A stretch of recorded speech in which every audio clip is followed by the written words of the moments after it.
Hello everyone, কী অবস্থা সবার? আজকে খুব সকাল সকাল ঘুম থেকে উঠতে হয়েছে, কারণ আজকে পারনা ছিল। তো রান্না করার জন্য অনেক কিছু ছিল, কিন্তু সময় কম ছিল, সেই জন্য সকাল সকাল ঘুম থেকে উঠতে হয়েছে। ভাতের পাশাপাশি আমি এখানে একটু পায়েস করছিলাম আমার হাজব্যান্ডের জন্য, কারণ সে পায়েস খেতে খুব পছন্দ করে। তাই ভাবছিলাম যে ওর জন্য একটু পায়েস রান্না করি। তারপর পাশাপাশি এখানে মিষ্টি কুমড়ো ভাজি করছিলাম, তার সাথে এখানে আলু ভাজি করছিলাম, আরও অনেক কিছু রান্না করেছি, মানে অল্প সময় যে রান্নাগুলো আর কি করা যায়।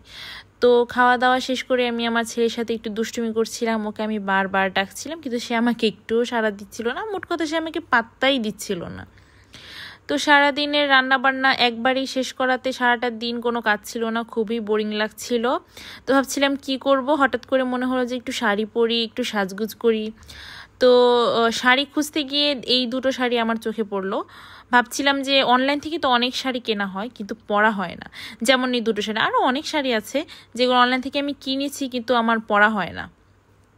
তারপর এখানে শাড়ি খুঁজতেছিলাম যে কোন শাড়িটা আসলে পরবো বা কোনটা পরলে ভালো লাগবে, কোনোটাই এখান থেকে সিলেক্ট করতে পারছিলাম না। তারপর আমি আমার আলমিরা থেকে দেখছিলাম যে কোন শাড়িটা পরা যায়। আলমিরাতে মোটামুটি সব আমার হেভি শাড়ি, এগুলো তো নর্মালি পরার মতো না, কোনো ওকেশন ছাড়া পরার মতো না শাড়ি।